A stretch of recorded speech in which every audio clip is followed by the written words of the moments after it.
We are recording. Yeah. All right. All right. So just so everybody knows, I only have like one question prepared. It's the question that you asked, Butte. So otherwise, we're just going to be going off the cuff here. But we pretty much know what everybody wants to know. So, Moongod, if you want to drop the good news, feel free. Well, yeah. I mean, I guess we can go into that right away. So as we have been working through like deleveraging our position and kind of moving out of some of the shorts and some of the longs at the same time, we have finished up with about $2,000 in profit. Awesome. So that's roughly about 11.7% in terms of returns, roughly, give or take just a little bit. I mean, it's a couple of small percentages there.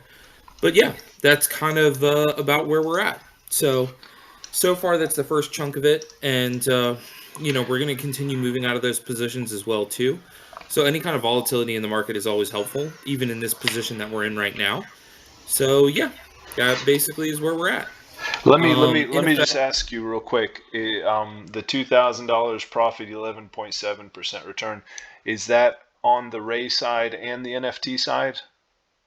Correct. Yeah, that's on both sides. So okay, cool.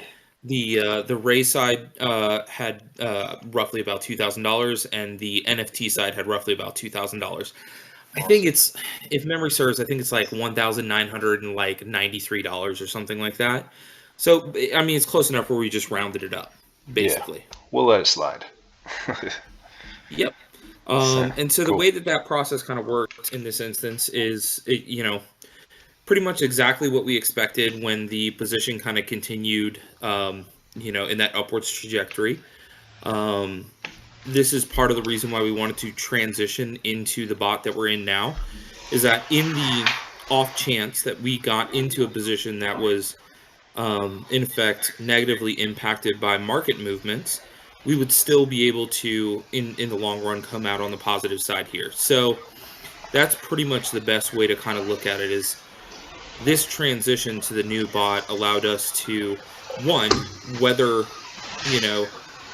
price movement from about $1,600 all the way up to about $2,150, which is where we effectively, really kind of balanced everything out between the shorts and the longs,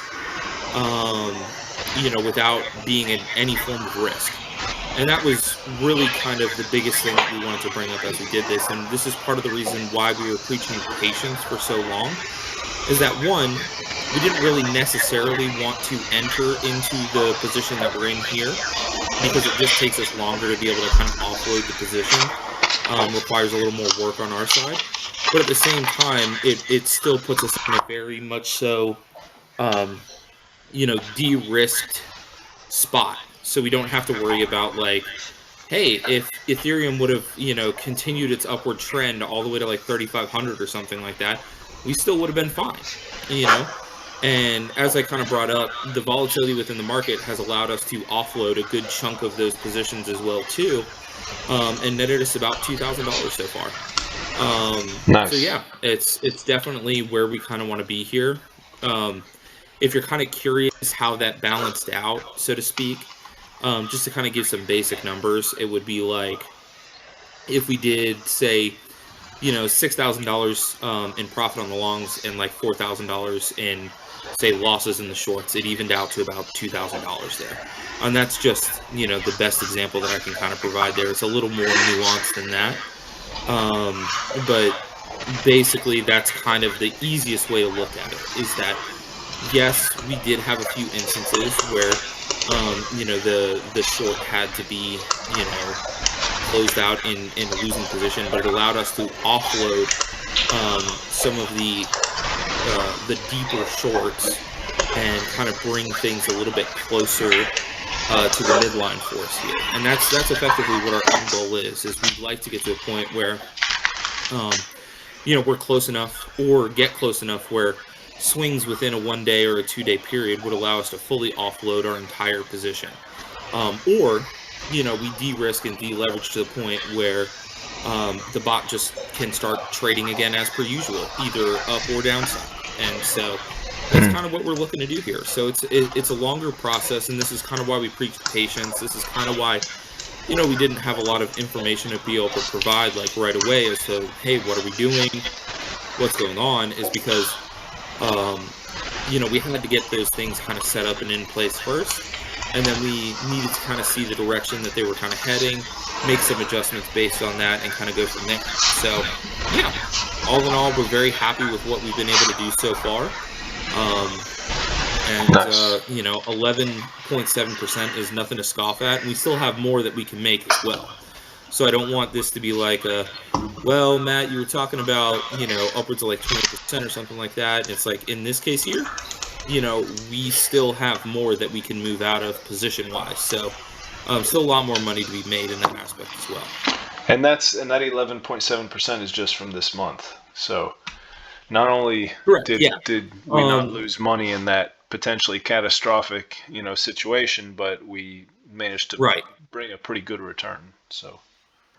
Yeah, that's correct. So, in effect, the best way to kind of look at it is we began setting up the hedge position to ensure that we wouldn't run into any kind of like, hey, surprise, Ethereum shoots up to $3,500 or something like that. We're like everything gets vaporized kind of thing.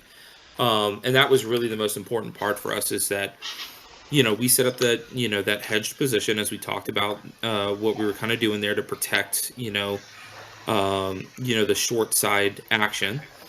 And then once that was kind of done, we started easing a couple of things to allow us to kind of take profit in a couple of different areas, have some acceptable losses. And then, we still came out ahead because of, intelligent movements and make that we've had so far. So, all in all, it's very much so a case where we're extremely happy with, the way it kind of turned out. I can't say that's always going to be the case, when we come back and have discussions on this, it could be a situation where like 1 week, we had to offload, $200 in losses or something like that. But then the next week we do $500 in gains or something like that as we continue to kind of move further out of these positions. But it's very much so a case where, we don't really have any worries on the up or the downside, so to speak. Nice. I see Chappie asked a question. For you, Moongod, do you see more potential in long positions going forward? The easiest way to kind of look at it, and I guess the most basic answer to provide there, is yes. Part of the reason behind that, more so than anything else, is if you believe that, blockchain technology, Ethereum, Bitcoin are going to continue going up, it's a case where longs are always going to be beneficial. Now, you're going to have pullbacks, and there's always going to be pullbacks that occur. It's just how well can you weather those pullbacks. I know that's part of the reason why, Vlad from the Prisma team actually pushed super, super heavily into setting up some dollar cost average possibilities as we go forward, and some liquid staking associated to them as well.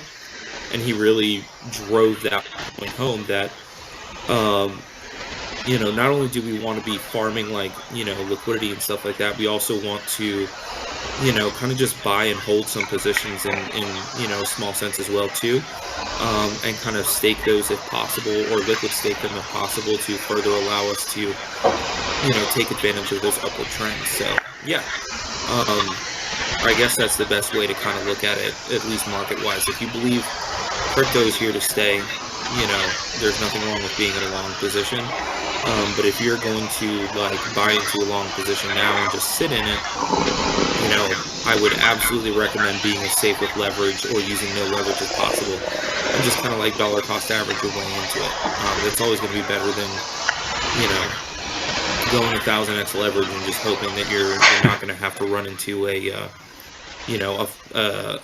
slight pullback or anything like that. But yeah, I think upwards is definitely the direction that we're heading. We can definitely have some, pullbacks that'll still potentially come here, depending on how things kind of go. But I think there's some likelihood that we'll see the ETFs get approved at the beginning of January, right around the 10th. The only thing that I would say, which would be extremely hampering at least to the crypto market, would be if Elizabeth Warren's ban on crypto were to go through. It would basically axe pretty much everything crypto and DeFi wise, at least in the United States. Really? I have not been paying Yeah. any attention to that. Yeah, she's a bitch, and don't like her. So yeah, if you live in the United States and you don't want to have to deal with her nonsense, and the fact that she works on about a $285,000 salary and is worth $67 million, yeah, you should call your people and be like, yeah, don't vote yes for whatever her nonsense ends up being under. Is it going to be So, up? Is it going to be voted on, or is it in the courts? it'll be voted on in the same way that the Green New Deal was voted on. I don't think it'll pass. I think that would be a death sentence if it does. There's too many people that want to get in crypto and kind of enjoy crypto and just are even a part of like the crypto market as a whole. But you never know. Governments do stupid things all the time. So yeah. When is the vote? When is the vote for that? I don't know, probably not anytime soon, but it's definitely worth looking into, especially if you live in the United States and you want your stuff protected. I was planning on looking it up this week, but I don't believe it'll be until probably next year at the earliest. Yeah. And I think it's more of a, she's going through and doing this to kind of shake up things within the market and cause some fear, especially as we kind of move into ETF approval. And again, unless something really categorically weird happens, I'm fairly certain it'll get approved probably sometime in like January. Especially considering the fact that Coinbase is now suing the SEC because they won't give any kind of regulations or things to follow. So it's just been a wild week in the market. Yeah, for sure. All right. So I scribbled down a few questions as you were talking. So you said that this bot did better. I mean, I know you've told me just in our own discussions that this bot did a lot better than the previous bot would have done. Correct. Let's see. Sorry, I'm getting distracted by the discussion. But so yeah, this bot does like less trades, but they're bigger trades. The previous bot was doing lots of small trades, but in the situation that you went through with Ethereum just continuing to go up, the previous bot would have been liquidated, but this new one was not. Yeah. Okay, cool. So yeah, well, I mean, I guess if you want me to kind of expand, you can. I can just keep just talking. Yeah, no. So pretty much the big difference between the two is the first bot that we're using didn't allow really for options for hedge positions. So in the case that we were in here, where we did have to open up that hedge position, the other bot doesn't like it and would have started trying to close out a position. So we would have had to do a lot of extra finagling to kind of, get things to work our direction. So with this one, it was built in mind for that to be the case. And I'm glad we built it like that. And that was something that we, discussed, quite a bit as we were trying to build it out and decide how we wanted to set it up, is that we wanted to make sure that if something crazy were to happen, like the SEC suing Binance the way that they did, we would be protected, even beyond that as well too. And that's just looking at that one instance where, the other bot handled it fine. We decided that we wanted to take it to a much more drastic level. So if you look at Ethereum as a whole and kind of like where we were before we actually started like fully opening longs, the first long position that we opened was actually at 2,000 ETH. So it was a case where, we went from 1,600 to 2,000, roughly about a 20-25% increase in Ethereum before we actually opened up a long position as like our base. Here's our baseline long position, and we still have that as well too. So really the best way to kind of look at it in this given point in time is that it moved quite a bit before we even had to consider doing this. And the only reason why we did it when we did is because we we weren't sure about liquidity above the 2150 level because there basically wasn't any. And as we saw, if it spiked above 2150, it was going to shoot up to at least about 2300, which is exactly what it did. So that's why we opened up that position at about the 2000 level and said, hey, we're basically going to eat it right here. We're going to go up the other direction, and we're just going to, open up this to kind of protect us in the long haul. And it's something that our original bot that we had set up wasn't capable of doing. And as we talked about, even that 25% swing would have been more than enough potentially to, run a much higher risk of liquidation. Like on this side, we never had any kind of worry about liquidation in any way, shape, or form. Nice. Other than like if we would have never opened up a long position at any point in time, we'd eventually, for lack of better terms, just run out of money if it kept going up. But that's the reason why we opened up the hedge in the first place. On the off chance, ETH decided, hey, we're going to go to like 3,000, 3,500 or something like that, and Bitcoin shot all the way back up to, 50, 55 or something crazy like that. So that was really our mindset and our mentality behind it, is we wanted to kind of, protect and be able to do stuff, to protect our position if we ended up in a short that just was really going the wrong direction. So, yeah. Awesome. All right. Chappie was asking another question. He said, the things are unpredictable, but pullbacks don't seem to be going as low as most people expect. Would you agree with that, Moongod? Yeah, it's kind of moving up. We're in this really weird phase of trajectory where there's a lot of FOMO still kind of happening. There's a lot of people expecting, huge spike during the possibility of the ETF approval going into next year. So we can definitely see that. I think we'll probably see a somewhat nominal spike down, probably about to the 2000, 2050 range as we kind of close into the end of the year. My only logic for that would be, there's probably going to be people taking some profit around the holidays, and there's probably going to be people accepting some losses around the holidays for like tax purposes and stuff like that. So there's some possibility there, but that's just kind of like more speculation than anything else. I really do see us kind of having a little bit more of an upward trajectory as we kind of move into the beginning of next year. The ETF approval. Again, as long as there isn't anything like catastrophically crazy, I don't think we'll probably get back down to the, 18, 1700 range. But, we've been opening up some short positions at like the high marks here to further bring up our baseline short that we're in, so we can offload some of the other, more out of the money shorts. So yeah, it's just been a process of kind of, just chewing through it a little bit. Cool. All right. All right. I know that someone had asked this. Who was it? I think it was Tigers fan. I think had asked, do you guys have a date for when the full funds will be added to the bot? Has that moved forward since you guys have been getting closer to closing the short and all that? Well, it's going to be a situation where it's going to take a little bit longer anyways to kind of fully close everything out. Right. But I mean, unless we get like really lucky and a couple things happening, which would be awesome. We'd love that. But what I will say is we are going to consider January 1st, 2024, day one.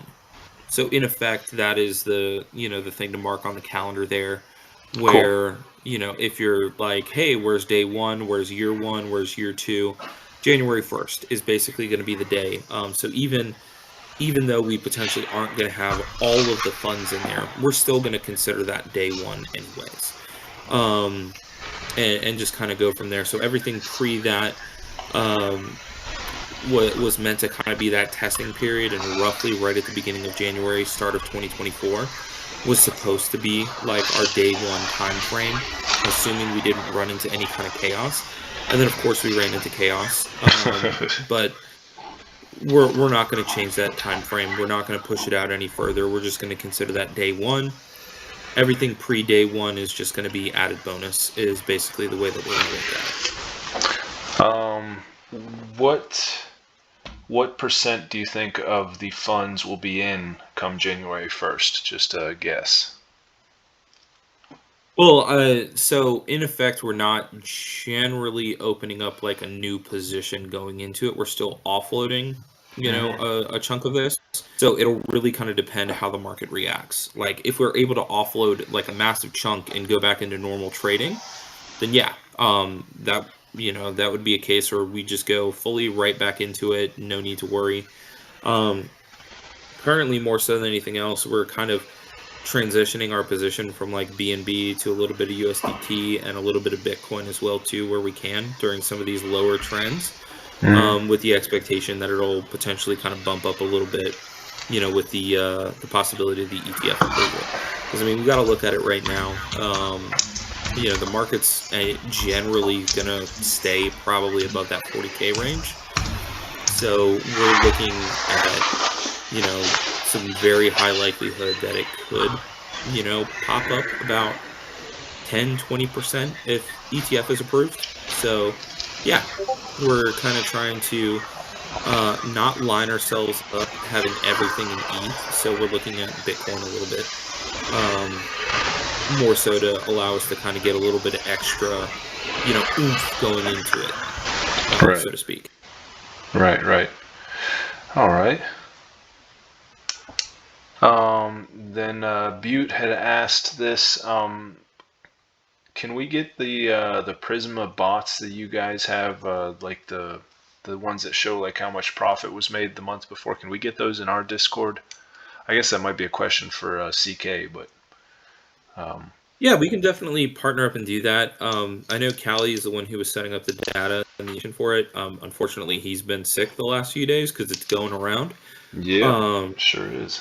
But yeah, we can definitely connect and get that all set up. That's no trouble at all. To answer the website question, because I know that's always something people have asked. Unfortunately, Sanjay's been out sick as well too, and had some family stuff go on. So, he's been kind of out of pocket for a little bit there as well. But he's back, and we're kind of getting him up to speed with everything that we've been working on and the stuff that we've been doing on the side while he's been, basically, for lack of better terms, out of commission, for a little bit here. And so yeah, that is something we can definitely do. Get the bots in here because there's nothing crazy about that. It's just a percentage setup, and then websites being worked on and is effectively under construction at this point. So yeah, hopefully we'll have a couple of images for you guys here within the next coming weeks. I know with the holidays it's a little bit worse as well, but yeah, we should have that up and running pretty soon. All right, cool. All right, I see Ty. And by the way, I have not forgotten. Lucky said we are going to give away 103 tokens at some point during this AMA.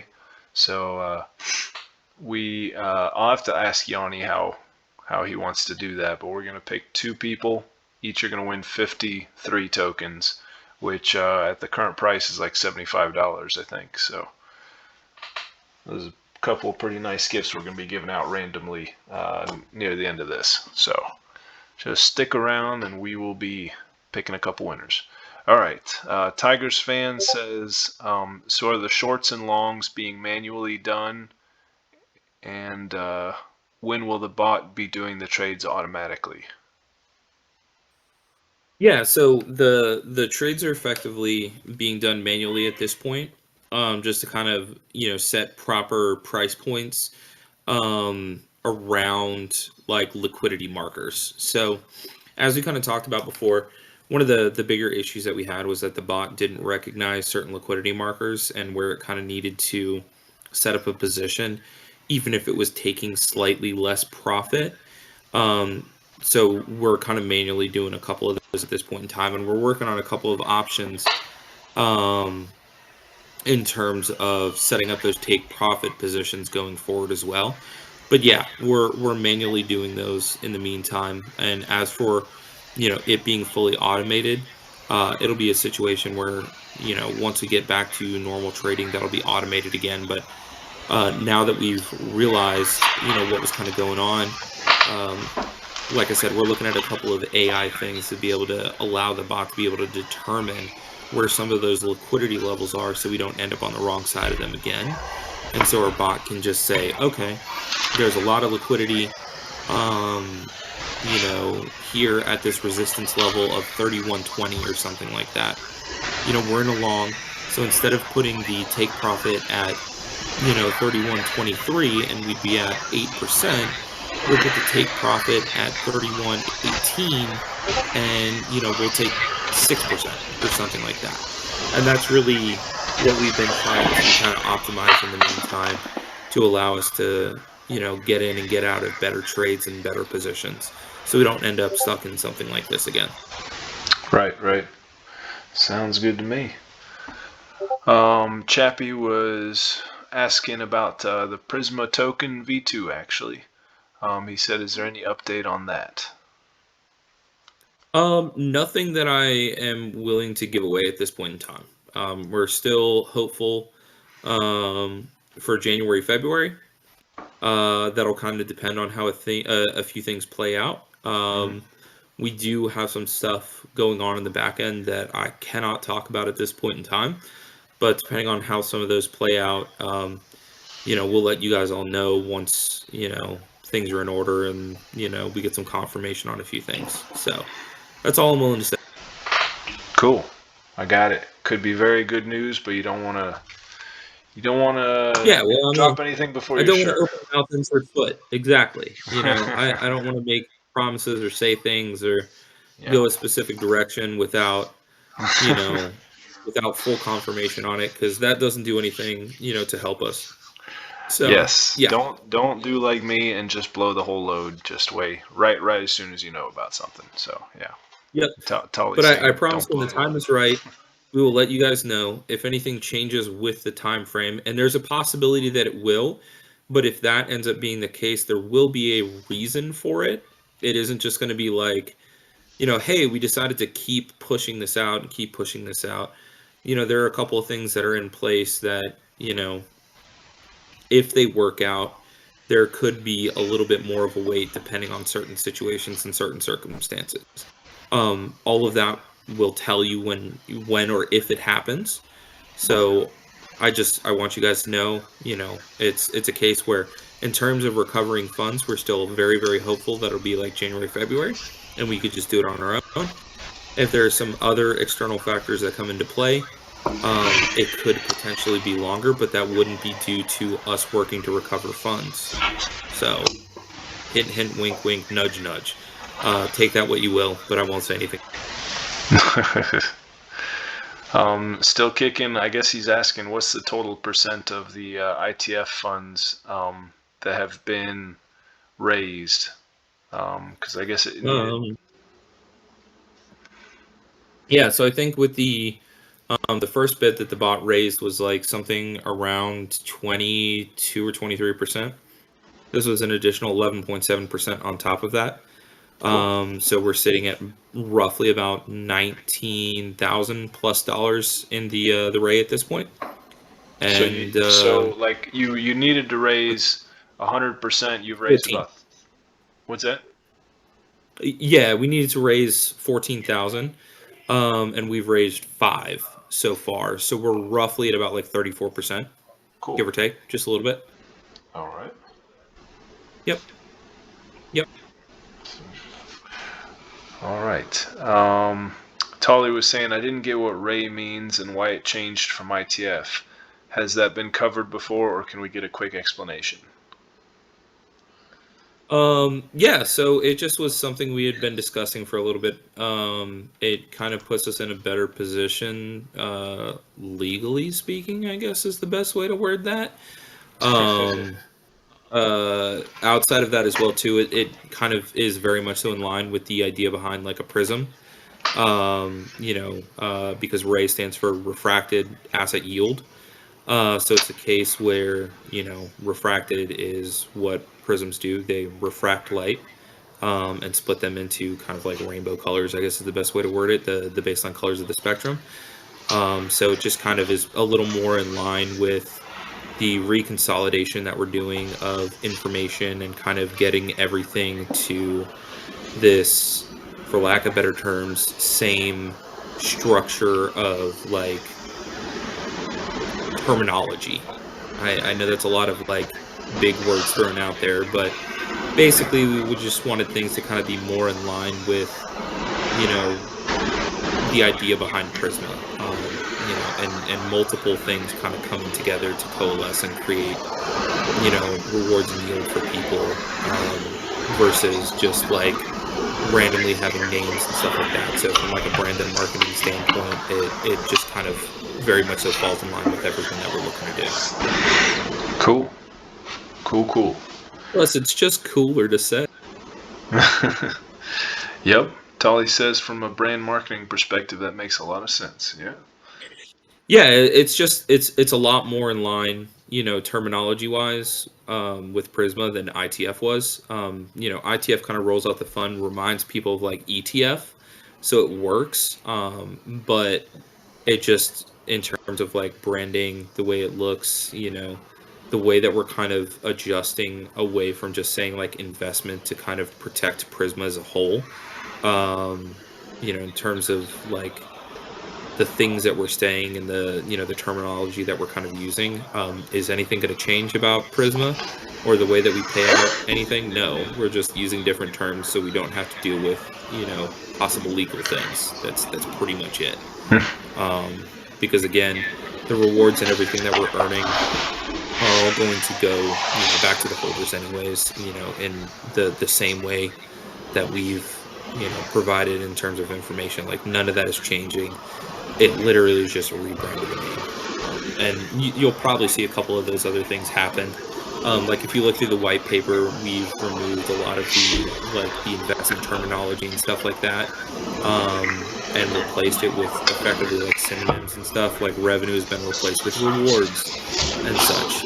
Does that mean that we're not basing our stuff on the real yields and the real rewards or the real revenue that we're earning? Absolutely not. I mean, it's like we're not creating stuff out of fanciful nothing. We're still going to be farming the same way that we've told everybody. So nothing about Prisma is changing in that aspect. It's just we adjusted some things to allow for, some other opportunities down the road. Right. All right. Well, if you guys don't have any more questions, I think we can do our prize draws and then wrap this up. So, Yanni, how do you want to do that? Because I don't really know. I can do my usual of just making my mouse fly over everybody. Well, Lucky said he's going to spin it tonight. Okay. I think just as long as we get a screenshot of everybody that's here, I guess, because I want to make sure that nobody's missing out on that. And that way, Lucky will pick them out, and then we'll make it rain some 3 tokens. Yeah. All right, cool. Yanni already did the screenshot. Well, there you go. So if you are here and you were just here for that, feel free to leave. And I think if thank you, still kicking. Yep. Good luck to everyone. That's gonna be nice, man. 53 tokens. Shoot. So if Moongod, if you have any last words, feel free to share them. But otherwise, I took some notes, so I'm going to put out bullet points, and then I'm going to put this recording up on our YouTube. And no, nothing from this side. We're gonna do some bullet points over in the Prisma side as well too. So we'll partner up for that stuff. And again, we'll also make sure that the announcement definitely notates that Jan 1 is going to be the start of this. So that way there's no confusion for anyone. But yeah, I just want to say I appreciate everybody for as patient as you were with us. I know it was a case where, it was a lot of, waiting and sitting around there. So thank you very much for having the patience with us here as we kind of had to go through and kind of change some of the way that we were doing things here. But we're glad we're coming out on the better side of it. So Hope everybody has an absolutely great rest of your day. If we don't talk again, hopefully you have great holidays like New Year, Christmas if you celebrate, Hanukkah, the whole 9 yards, anything else. So yeah, have a great night, everybody. Have a great night all. Cool. Yeah, thank you, Moongod. Thanks for being here as always, and Merry Christmas to you as well. If I don't, I'm sure I'll be talking to you before then, but to everybody, hope you guys have a Merry Christmas. And because if we do another AMA, I don't know if we'll do one on Tuesday. That'll be the day after Christmas, but we'll see. We can play it by We ear. will not.